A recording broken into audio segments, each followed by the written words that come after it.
this one here is the same thing. It's just the chocolate. We're gonna make the little stump, so you need enough. Remember the size that we're working with here on our board, so it's not a lot. Once again, roll it. Kind of just shimmy it into a little, kind of like a little drum. All right. Then I'm going to take my tool and I'm actually going to go down inside of here, and I want to kind of press in a little bit.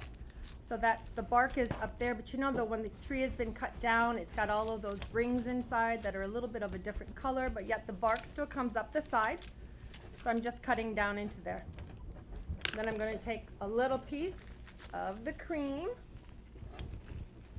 Susan's wiping away over there. I am. Am I shaking? I'm sorry. Am I shaking your table? No, I'm good with it. She's shaking the table. I'm not a problem. And then I've got this little bitty piece here. Not a lot. Just going to blend it in.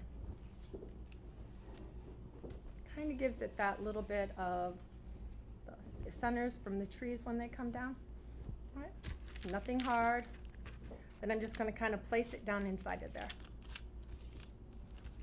No tool needed. Just use your fingers, press it in, then come back and give it a shape.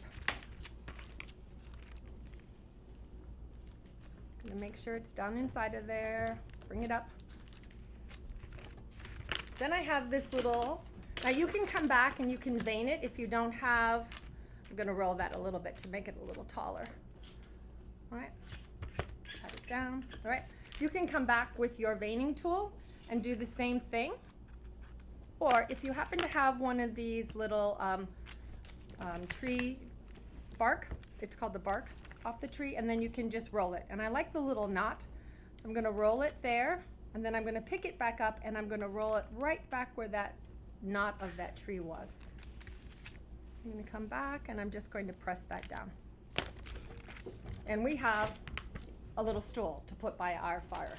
And so that's as simple as that is. When they begin to dry, we can come back in and start dusting them a little bit.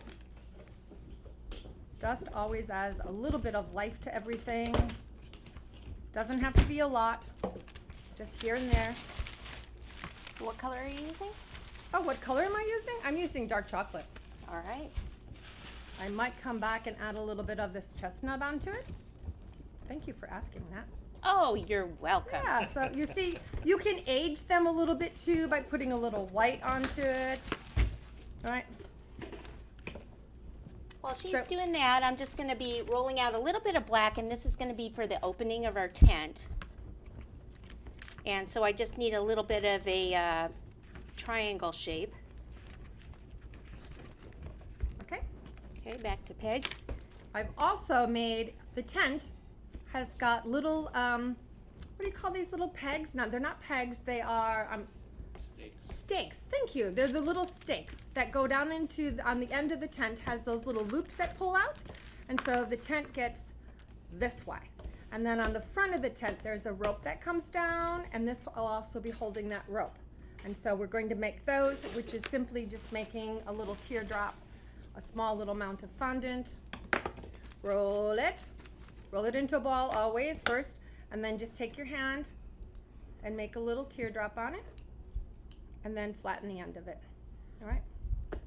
Okay, so I'm just cutting this into a triangle like we said, and then I'll just hold it up here. It's a little big, so all I have to do is just cut it down a little bit. Again, just kind of eyeballing it. Just if you want to measure it, you can. Don't measure it. So it just needs to go, it doesn't have to go to the very end. This part, I'll just kind of tear that off.